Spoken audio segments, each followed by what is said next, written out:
Okay beta, we are revising the topic regulation of gene expression and lack of prawn. It also comes under this topic.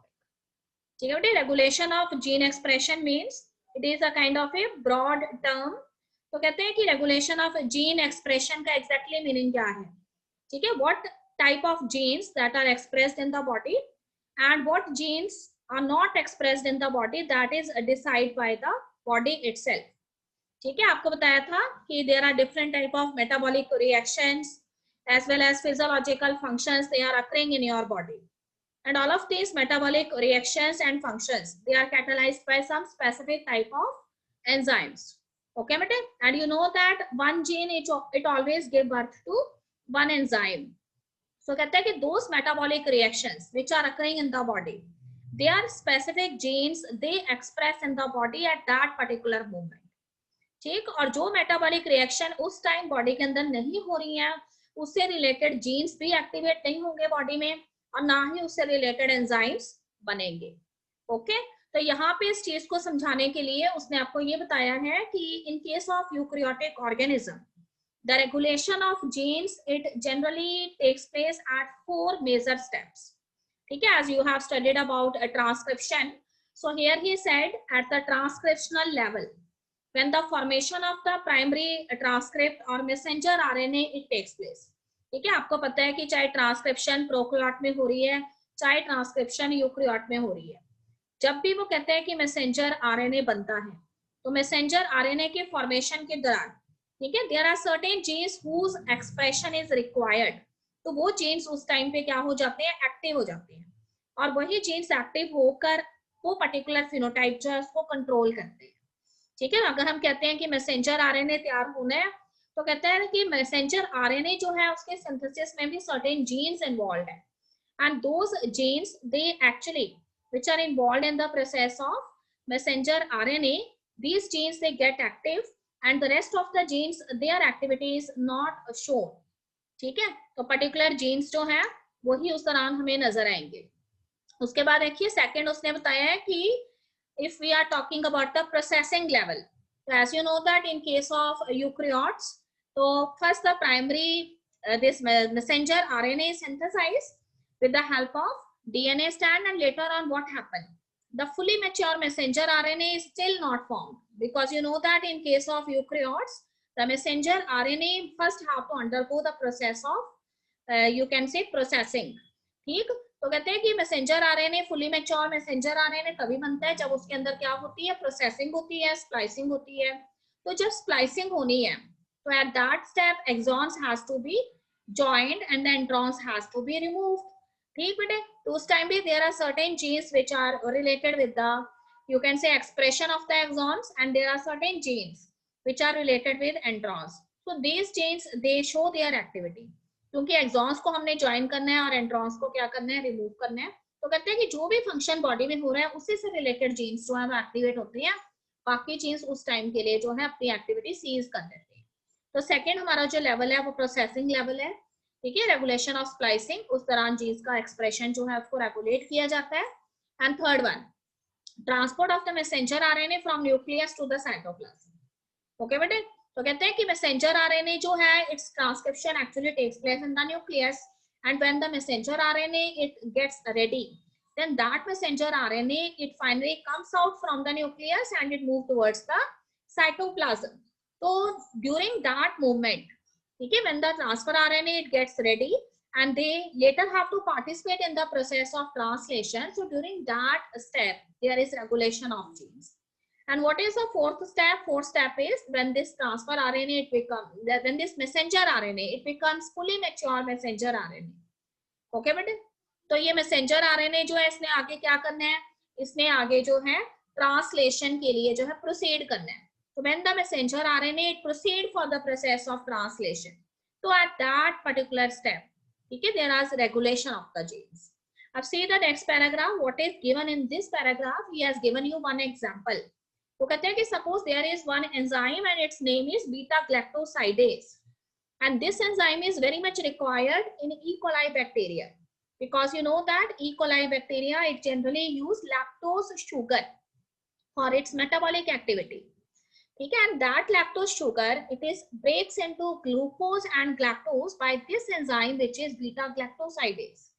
तो कहते हैं कि जब तक तो ये इकोलाई बैक्टीरिया जो है उसके पास लैक्टोज सबस्ट्रेट है, तब तक इकोलाई बैक्टीरिया जो है उसको किसकी जरूरत है, बीटा ग्लैक्टोसाइडेज एंजाइम की जरूरत है, क्योंकि ये बीटा ग्लैक्टोसाइडेज एंजाइम जो है वो ही लैक्टोज शुगर का ब्रेकडाउन करता है इसमें ग्लूकोज एंड ग्लैक्टोज के अंदर। ओके बेटे, but when the bacteria it has substrate as some other sugar, not the lactose sugar. So in that situation, the beta galactosidase enzyme it is not required by the bacteria, क्योंकि वो metabolic function जो है वो bacteria के अंदर अब हो ही नहीं रहा, तो इसलिए बीटा ग्लैक्टोसाइडेस एंजाइम को बनाने वाला जो जीन है वो उस केस में क्या हो जाएगा, रुक जाएगा, वो एक्टिवेट नहीं होगा, उसकी एक्टिविटी सीज हो जाएगी। ठीक बेटे, अब यहाँ पे देखिए एक बहुत ही इंपॉर्टेंट लाइन लिखी है, it is the metabolic physiological and environmental conditions that regulate the expression of the genes. कहते हैं कि expression of the genes it is dependent upon three things. One is the metabolic function that is occurring in the body. If that metabolic function it require the gene, this means that genes will be activated in the body, otherwise not. And second one is physiological situations. Okay, what kind of processes that are there in the body and what is the need of those processes. So if particular genes they are associated with those enzymes which are behaving as a catalyst in that physiological process, then that means that gene will activate. Okay, but sometimes कहते हैं कि environmental conditions भी genes के expression को regulate करती हैं।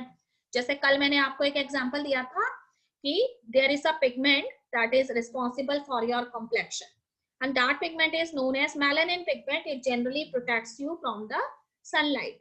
So when you sit in the sunlight for a long time, what you observe, the secretion of this melanin pigment it increases all of a sudden.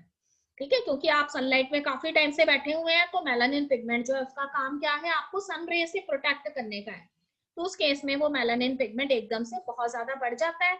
This means those genes which are related with the secretion of this melanin pigment it immediately increases in your skin. तो इसलिए वो कहते हैं कि regulation of जो jeans है या उनका जो एक्सप्रेशन है उसको कई बार एनवायरमेंटल फैक्टर्स भी कंट्रोल करते हैं। ठीक बेटे, आप देखिए very important paragraph, in case of prokaryotes कहते हैं कि if you are taking the example of prokaryotes then you see that transcription initiation is actually that site where the gene expression takes place. ठीक है, तो जैसे ही transcription जो है वो स्टार्ट होती है ना, उसी समय कुछ जीन्स जो है उनके एक्सप्रेशन को क्या किया जाता है, यहाँ पे रेगुलेट किया जाता है, कंट्रोल किया जाता है। तो what you have studied in a transcription unit, आपने ट्रांसक्रिप्शन यूनिट जो है उसके कंपोनेंट्स को स्टडी किया है। तो in a typical transcription unit you know that three main things are there. ठीक है, what are these three main things, one is the promoter region, second one is the structural gene and third one is the terminator region. And you are also familiar with the two strands. ठीक है, one stand जिसको कि scientist ने कौन सा stand बोला है, template stand बोला है, एंड दूसरा स्टैंड जिसको कि साइंटिस्ट ने कौन सा नेम दिया है, कोडिंग स्टैंड का नेम दिया है। ठीक है बेटे, तो कोडिंग स्टैंड जो है उसके बेसिस पे उन्होंने किसको एक्सप्लेन किया है, रेफरेंसेस को एक्सप्लेन किया कि प्रमोटर रीजन की लोकेशन कहाँ पर है, टर्मिनेटर की कहाँ पे, और स्ट्रक्चरल जीन कहाँ पे प्रेजेंट है। ओके बेटे, तो on the basis of this what the scientist explain, तो उन्होंने कहा कि जो प्रमोटर रीजन है वो प्रमोटर रीजन जो है that is the main region, and here in that promoter region, ठीक है, specific type of enzyme which is DNA dependent RNA polymerase it is supposed to bind.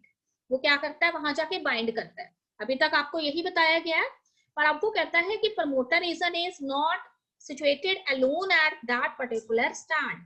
ठीक है, जो कि डीएनए का 3' to 5' स्टैंड है, वहां पे सिर्फ प्रमोटर रीजन ही प्रेजेंट नहीं है, उस प्रमोटर रीजन के adjacent there is one another region and that region is known as the operator reason.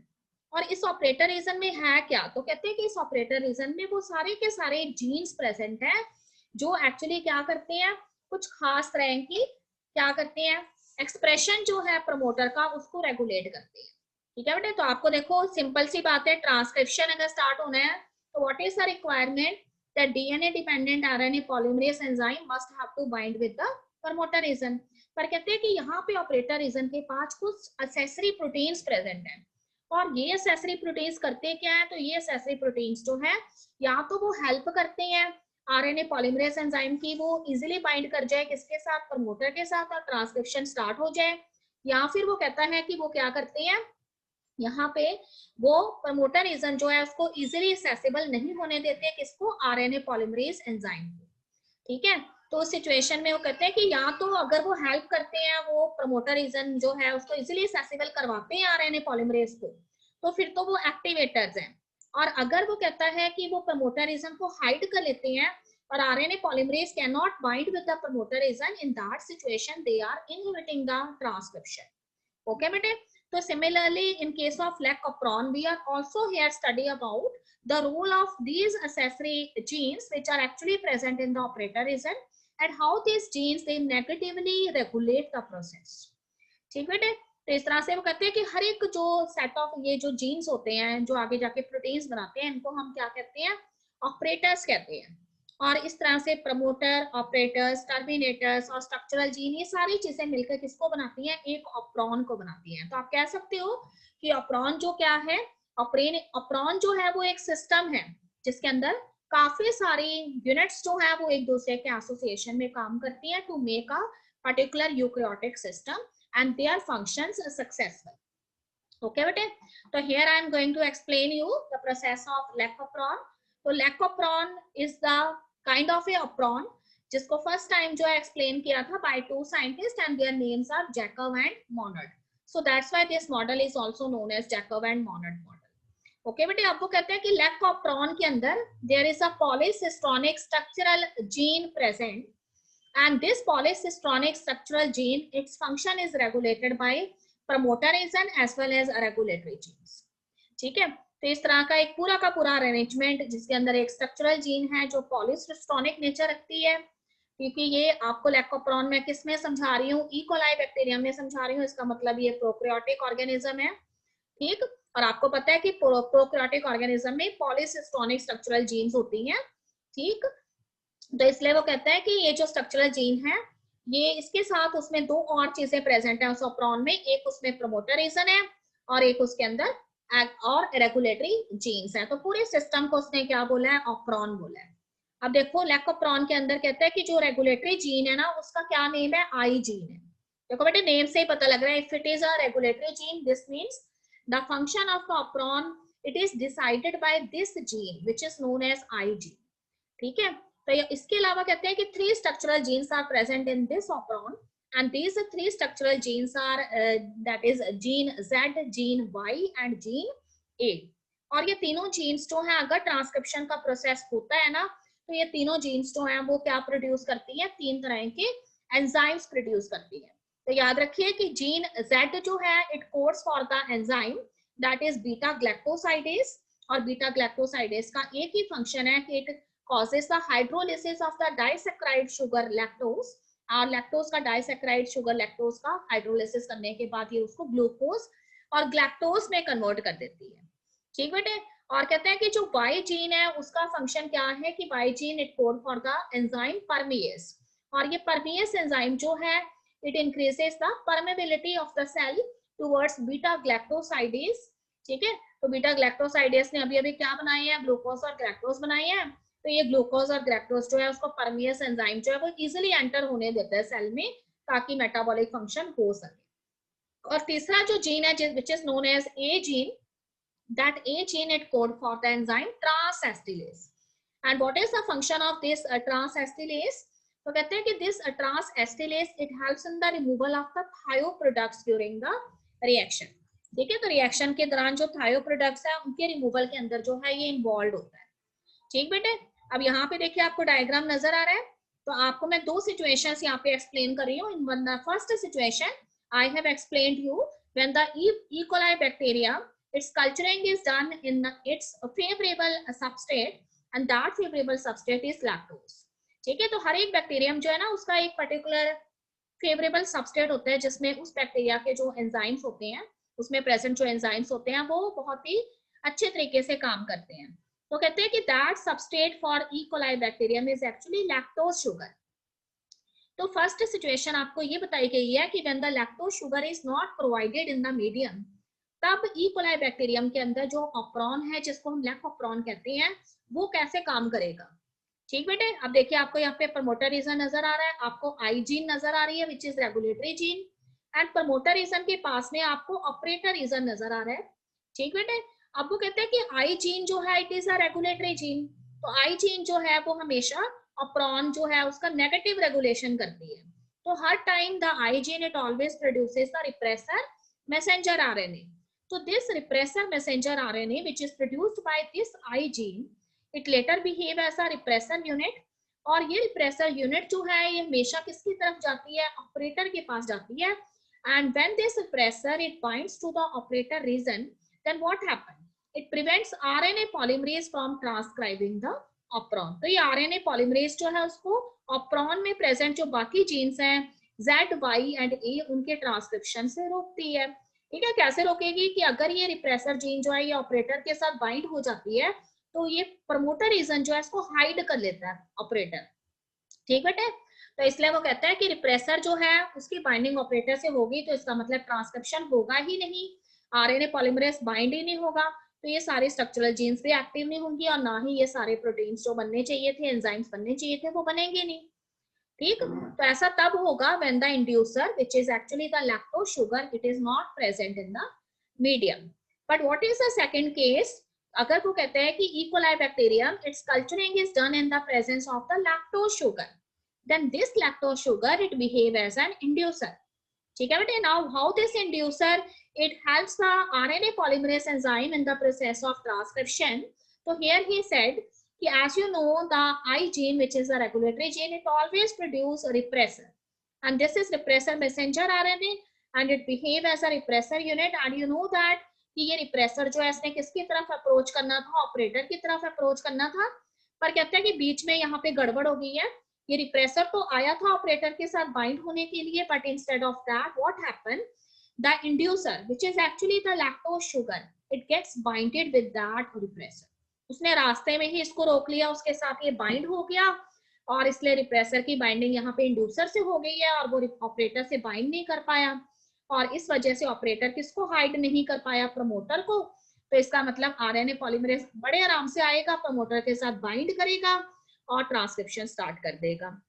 ठीक बेटे, तो आरएनए पॉलीमरेज जो है वो इन सारे स्ट्रक्चरल जीन्स को एक्टिव कर देगा, Z, Y एंड A को, और Z जो है वो बीटा ग्लैक्टोसाइडेज फॉर्म कर देगी, Y gene it form permease and A gene it form transacetylase. तो in this way all the particular enzymes they are later formed, and in this way ये transcription से आगे translation भी हो जाएगा, क्योंकि यहाँ पे लैक्ट मैसेंजर आरएनए बन गया है, और लैक्ट मैसेंजर आरएनए जो है उसी से ये सारे के सारे आगे जाके प्रोटीन्स और एंजाइम्स कह सकते हो बने हैं।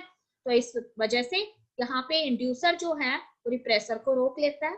ठीक बेटे, अब वो कहते हैं कि हर एक केस के अंदर जो पर्टिकुलर प्रोसेस है ऑपरॉन का उसके अंदर ट्रांसक्रिप्शन होना है या नहीं होना है वो एक्चुअली आई जीन जो है वो कंट्रोल कर रही है। ठीक है, क्योंकि हर बार आई जीन जो है वो ऑपरॉन को बंद करना चाहती है, पर अगर इंड्यूसर आ जाता है तो उस केस में रिप्रेसर को इंड्यूसर से बाइंड होना पड़ता है और ऑपरॉन चलता है। पर अगर वो कहता है कि inducer is not present, that is lactose sugar is not present, तो उस केस में आई जीन सक्सेसफुल हो जाती है और वो ऑपरेटर के साथ अपने रिप्रेसर यूनिट को बाइंड करवा के ट्रांसक्रिप्शन को रोक लेती है, जिसमें इस आई जीन का बिहेवियर कैसा है, नेगेटिव टाइप ऑफ बिहेवियर है। So that's why this type of regulation of the operon, lac operon, it is known as negative type of regulation. ठीक है बेटे, see the last line, regulation of the lac operon by repressor is referred to as negative regulation. ठीक है, ऐसा नहीं है कि हमेशा आई जीन जो यहाँ पे दिखाई हुई है या ऐसी कोई भी और रेगुलेटरी जीन हमेशा नेगेटिव ही बिहेव करती है। मैंने आपको बताया था sometimes some activator genes are also there and they helps the particular enzymes in the process, तो उनको हम एक्टिवेटर्स कहते हैं। पर यहाँ पे आई जीन जो है वो इनहिबिटर की तरह काम कर रही है, तो that's why this operon is known as the negative type of operon and this type of regulation is known as negative type of regulation. Okay बेटे, एनी प्रॉब्लम नाउ? यस बेटे Simran, now it is clear? Ma'am yes it is clear. Okay, अब इसको आज ही एक बार फिर से पढ़ लेना आप, फिर आपको अच्छे से पता लग जाएगा। ठीक बेटे, I am starting with the next topic and the next topic is human genome project. So yesterday I have started this topic a little bit. What I have explained that scientists they have decided to count all the genes that are present in the human genome.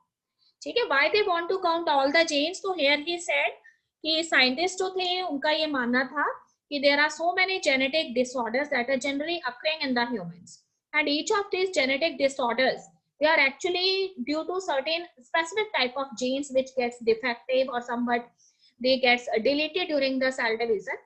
तो on the basis of this information what they have decided कि क्यों ना हम ऐसा करें कि human genome के अंदर प्रेजेंट जितने भी हमारे जीन्स है ना, हम उनको क्या कर लें, उनका काउंट कर लें कि वो जीन्स कितने हैं टोटल, और साथ में ये भी कर ले फाइंड आउट कि where those genes are located and what are the functions that are associated with these genes. ठीक है, they have gathered so many information. तो साइंटिस्ट जो है उन्होंने ये कहा कि two individuals if they look different from each other, this means that there are certain bases which are present in the individuals and that are only unique to those individuals.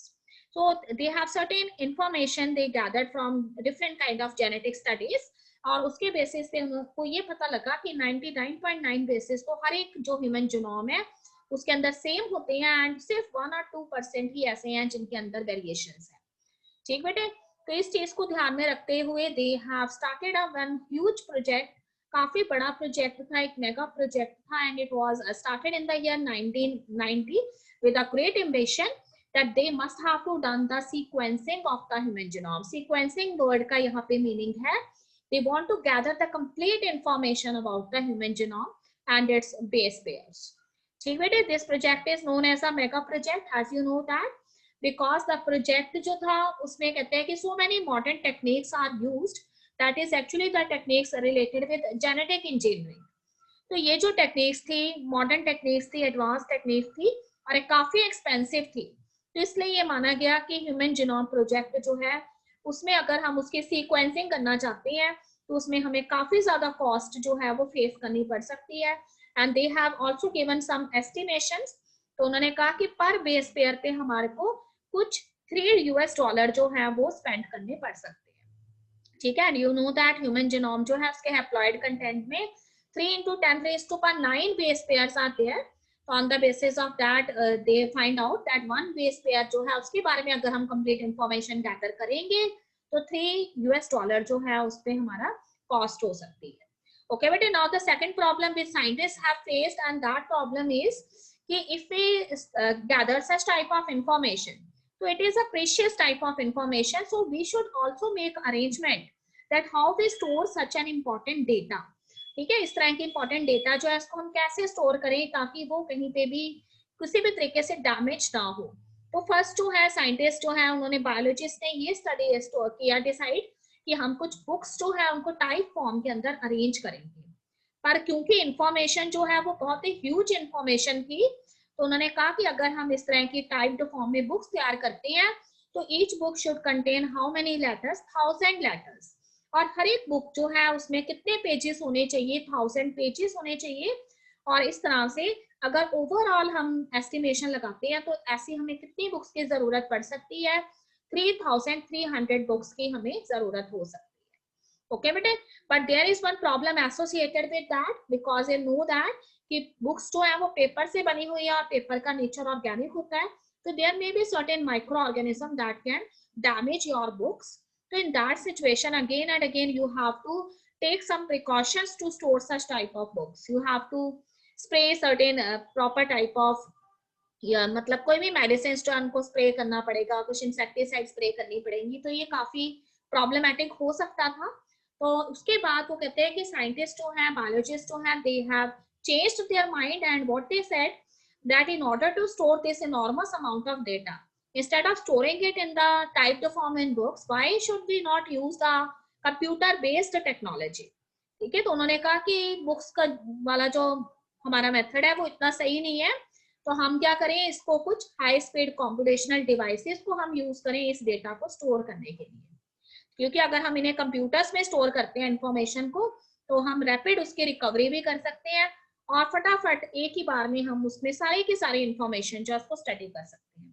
तो इस तरह से first time in the field of biologist they have used computer applications in the field of biology, so a new discipline it came into existence and that discipline is known as bioinformatics।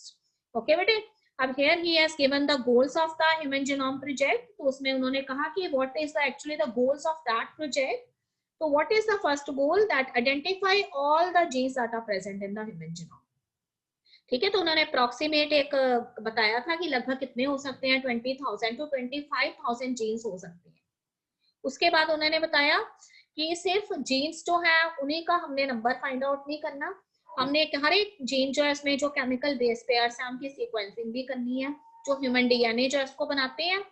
ठीक है. Third thing, very important thing is when we obtain this kind of information, then we have to store this information in the form of databases. हम इस information को databases programming की form में store करें और हर एक प्रोग्राम जो है, हर एक डेटाबेस जो है उसको एक पासवर्ड दे दे.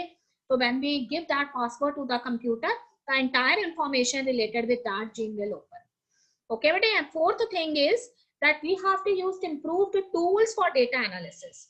जब भी हमने डेटा एनालिसिस करना है उस समय हमारे जो भी टूल्स हैं वो इम्प्रूव्ड टूल्स होने चाहिए. ऐसे टूल्स होने चाहिए जो इजीली वायलेट ना हो सकते हो, जिसमें किसी तरह की कोई इंफॉर्मेशन जो है वो स्किप ना हो जाए, कोई स्टोर इंफॉर्मेशन जो है वो कोई वायरस या कोई भी इस तरह का वो कहते हैं कि जो कंप्यूटर से रिलेटेड बॉम्ब्स हो सकते हैं वो उसको डिस्ट्रॉय ना करते. तो इसलिए हमने इम्प्रूव्ड टूल्स जो उनको यूज करना है. एंड उसके बाद उसने कहा कि whatever information we obtained, if that information is beneficial for certain sectors, so we have to disseminate that information to those sectors. ठीक है. Suppose we have find out certain genes and they are producing certain specific type of product in the body, and we have also done the large scale production. ठीक है. तो why not we handle that information to the respective industries कि जिससे वो product related है. जैसे मैं आपको सिंपल एग्जांपल देती हूँ कि सपोज करिए हमने जीस्ट जो है हमारे पास फंजाई, उसके फंक्शनिंग जो है उसको फाइंड आउट कर लिया है. और आपको पता है कि जीस्ट जो है वो अल्कोहलिक फर्मेंटेशन करता है, और ये इंफॉर्मेशन जो है वो किससे रिलेटेड है, अल्कोहल इंडस्ट्री से रिलेटेड है. तो अगर हमें कुछ ऐसी जीन्स के बारे में पता लगा है जो जीस्ट जो है उसकी फंक्शनिंग में इन्वॉल्व है, ठीक है, और जिनकी वजह से जीस्ट अल्कोहल फॉर्म करता है या फिर कुछ एंजाइम्स फॉर्म करता है जो अल्कोहल में इंपॉर्टेंट रोल प्ले करते हैं, तो हमें ये इंफॉर्मेशन किसको दे देनी है, उस इंडस्ट्री को दे देनी है जो वो प्रोडक्ट बनाती है. ठीक बेटे. अब वो कहते हैं कि first time the scientist they have doing something that is related with the human genome. ठीक है. तो कुछ इंटरफेरेंस वो कर रहे थे जीन्स के अंदर. तो इस तरह के इंटरफेरेंस जब उन्होंने की या इस तरह के प्रोजेक्ट को जब उन्होंने शुरू किया, तो some of the people they are against this project. तो some of the ethical, legal and social issues they are arise because of this project. Okay बेटे. फिर देखिए प्रोजेक्ट जो है वो 13 इयर्स तक ये प्रोजेक्ट जो है वो प्रोसीड किया था, and it was coordinated by US Department of Energy and National Institute of Health, and later on one organization Wellcome Trust from this United Kingdom it has joined. और उसके बाद so many other countries and their scientist from Japan, France, Germany, China, इन सब ने भी इस project में participate किया. और 2003 के अंदर ये मान लिया गया कि जितने भी क्रोमोसोम्स में प्रेजेंट डीएनए पे जीन्स है उन सभी की कंप्लीट सीक्वेंसिंग जो है वो कर ली गई थी. और इस तरह से कहते हैं कि काफी ज्यादा इसके बेनिफिट हुए. ठीक है. काफी सारे रेवोल्यूशनरी मेथड्स हमें पता लगे जिससे कि हम जेनेटिक डिसऑर्डर्स का डायग्नोसिस कर सकते थे, ट्रीटमेंट कर सकते थे, और इसके अलावा थाउजेंड्स ऑफ जेनेटिक डिसऑर्डर्स जो हैं उनको प्रिवेंट किया जा सकता था. ठीक है. इसके अलावा वो कहते हैं कि when the scientist they become successful in finding out the this human sequencing in human genome, ठीक, तो उसके बाद उन्होंने ये डिसाइड किया कि there are some of the other non human organisms, उनके भी हमें सीक्वेंसिंग कर लेनी चाहिए क्योंकि हम उन्हें जेनेटिक जो भी फिनोमिनॉन्स है उनके स्टडी के लिए यूज करते हैं. तो उन्होंने उसके बाद और भी कई सारे ऑर्गेनिजम्स जो है उनके जीनोम को भी फाइंड आउट किया, जिसमें बैक्टीरिया, फंजाई, यीस्ट. ठीक है बेटे. Caenorhabditis elegans which is a free living nematode, and Drosophila which is a fruit fly. इसके अलावा राइस एंड अरेबिडोप्सिस जो है उनके ऊपर काफी ज्यादा जेनेटिक रिसर्च की गई है. तो इन सब के भी जीनोम जो है उसकी सीक्वेंसिंग की गई. ओके बेटे. अब भी हम मेन चीज यहाँ पे डिस्कस कर रहे हैं, that is the methodology. What is the methodology that is actually used by the scientist. तो here the scientist they have used two approaches.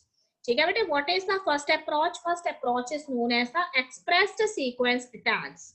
तो उन्होंने इसमें क्या किया, one group of scientist they have decided that we have to focus on identification of all the genes that are expressed as RNA.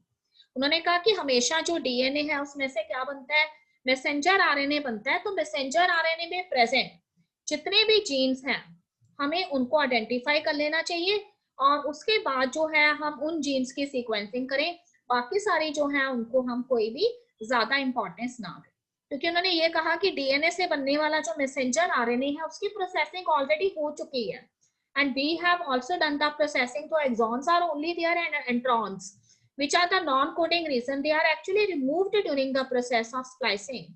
So that is an easy process. Why we have to go for those sequences which are not coding anything?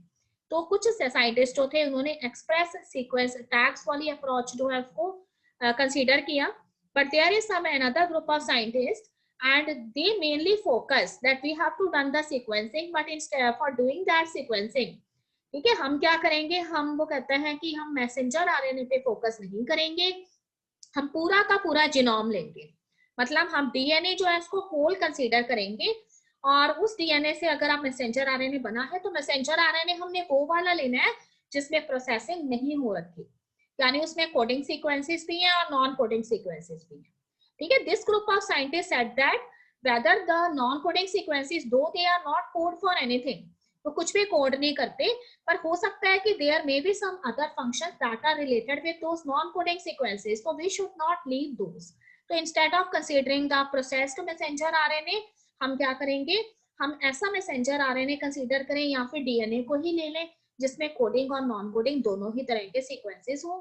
तो second approach जो है उसको sequence annotation का name दिया गया। Okay बेटे, तो first approach जो है उसको एक्सप्रेस्ड सीक्वेंस टैग्स बोला गया जिसमें प्रोसेस्ड मैसेंजर आरएनए दिया गया, और सेकंड जिसमें कि मैसेंजर आरएनए को प्रोसेसिंग से पहले लिया गया या फिर डीएनए को ही ले लिया गया, उसको सीक्वेंस एनोटेशन का नाम दिया गया। ओके बेटे, तो उसके बाद वो कहता है कि फिर साइंटिस्ट जो है उन्होंने मेथड क्या यूज किया, तो सबसे पहले they have taken one cell and from that cell they have isolate the DNA. ठीक है, पहला मेथड उनका डीएनए आइसोलेशन ही है। आपको मालूम है डीएनए आइसोलेशन के लिए they have used different type of enzymes which can easily release the DNA from the cell. आपको पता है, आपने बायोटेक पढ़ ली हुई है, उसमें अलग अलग तरह के एंजाइम्स थे जिससे कि सेल मेम्ब्रेन, सेल वॉल जो है उसका डिसइंटीग्रेशन किया जा सकता है। और उसके बाद जब डीएनए आइसोलेट हो गया, then they have done the fragmentation of that DNA, and you know that for the random fragmentation of this DNA they have used what? They have used restriction endonuclease enzymes. Okay बेटे, तो restriction endonuclease enzyme को use किया, random fragments obtain कर लिए DNA की, और उसके बाद फिर उन फ्रैगमेंट्स को सेपरेट करने के लिए they have used the technique agarose gel electrophoresis. और जब एग्रोस जेल इलेक्ट्रोफोरेसिस से उन्होंने फ्रैगमेंट्स को आइसोलेट भी कर लिया, तो उसके बाद उन्होंने क्या किया, क्लोनिंग करवाई उन फ्रैगमेंट्स की, और हर एक फ्रैगमेंट को क्लोन करवाने के लिए उससे पहले उन्होंने उसका एम्प्लीफिकेशन कर लिया ताकि वो फ्रैगमेंट क्या हो जाए, इनलार्ज हो गए। तो जो भी क्लोन्ड फ्रैगमेंट थी उसके लिए उन्होंने एक सुटेबल होस्ट चूज कर लिया, उसमें वो फ्रैगमेंट डाल दी, उसकी जब क्लोनिंग हो गई, काफी सारे क्लोन बन गए, तो उसके बाद क्लोन्ड फ्रैगमेंट का एम्प्लीफिकेशन कर लिया ताकि वो साइज में बड़ी हो जाए, और इस तरीके से उसके बाद उन्हें जीन्स भी इजिली विजिबल होने लग गए। ठीक बेटे, तो कहते हैं कि वेक्टर्स जो उन्होंने यूज किए होस्ट के अंदर इस डीएनए फ्रैगमेंट को ले जाने के लिए, दोस वेक्टर्स में B bacterial artificial chromosome and yeast artificial chromosomes. ठीक बेटे, तो उसके बाद there is one method and that was devised by the scientist Frederick Sanger. तो फ्रेडरिक सैंगर ने कुछ रेफरेंस सीक्वेंसर्स बनाए हुए थे, डीएनए सीक्वेंसर्स, जिसमें जीन्स की लोकेशन ऑलरेडी पता थी। तो ये जो क्लोन्ड फ्रैगमेंट्स इनके पास आई है ना एम्प्लीफिकेशन के बाद, उन्होंने इन फ्रैगमेंट्स को उन डीएनए सीक्वेंसर्स के ऊपर रख के देखा। ठीक है, तो जिन जिन के साथ कॉम्प्लीमेंट्री बेसिस मैच करके जो फ्रैगमेंट्स थी उनके, तो वहां पे वो फ्रैगमेंट्स जो है वो हाइब्रिडाइज हो गए। उसके बाद by using the technique of photo radiography उन्होंने क्या किया, उनके प्रिंट्स ले लिए फोटोग्राफिक प्लेट पे, और उनको पता लग गया कि जो उनके पास फ्रैगमेंट्स थी उसमें जो प्रेजेंट जीन्स है वो ऑटोमेटेड डीएनए सीक्वेंसर्स के अकॉर्डिंग किस लोकेशन पे प्रेजेंट है। ठीक बेटे, तो इस तरह से उन्हें लोकेशन पता लग गई उस जीन की कि जीन जो है वो कौन सी जगह पे प्रेजेंट है। और उसके बाद उसका फंक्शन चेक करने के लिए क्या किया, उन्होंने उन जीन्स को वहां से रिमूव करके देखा, और फिर ये देखा कि ऑर्गेनिज्म जो है उसके अंदर कौन सा डिसऑर्डर होता है उस जीन की एब्सेंस में, कौन सा एंजाइम नहीं बनता। तो इसके बेसिस पे उन्हें फंक्शन भी पता लग गए। तो ऐसा उन्होंने हर एक क्रोमोसोम के लिए किया. You know that how many chromosomes are there in human body, and that is 46 chromosome. तो 46 क्रोमोसोम के लिए उन्होंने हर एक क्रोमोसोम में प्रेजेंट जीन स्ट्रैंड के लिए डीएनए सीक्वेंसिंग कर ली. ठीक है, उसकी फंक्शन, उसकी लोकेशन, उसके जो है कंप्लीट इंफॉर्मेशन उसके बारे में फाइंड आउट कर ली. और उसके बाद जब उन्हें कंप्लीट इंफॉर्मेशन मिल गई तो उसको डेटाबेसेस के फॉर्म में उन्होंने क्या किया, स्टोर कर लिया. ओके बेटे, तो इस तरीके से सारे इंफॉर्मेशन को डेटाबेसेस में स्टोर करके they have given one password. तो जब वो पासवर्ड कंप्यूटर में डाला जाएगा, तो अगर क्रोमोसोम 1 के हम सारे जीन स्टडी करना चाहते हैं तो उसको अलग अलग पासवर्ड हमने दिए हुए हैं. तो जिस जीन के बारे में आप इंफॉर्मेशन चाहते हो वो पासवर्ड पे आप जब डालोगे, then that information, that complete address of that information, it comes on your screen, and in this way they can rapidly study the entire information, okay, about that particular gene, its location, its function, and the various type of disorders that are associated, and what is the function that is playing by that gene in that organism. तो इस तरह से human genome project जो है उसकी methodology जो है वो इस तरीके से है. ओके बेटे, तो यहाँ तक हम आज स्टडी करेंगे बेटे, यहाँ तक आप इसको पढ़ लेंगे. एंड देन थोड़ा सा ह्यूमन जीनोम प्रोजेक्ट के बारे में और बताया हुआ है, तो वो मैं आपको आगे बताऊंगी. आपको देखिए यहाँ पे 2 क्वेश्चंस तैयार हो जाते हैं. One is related with the goal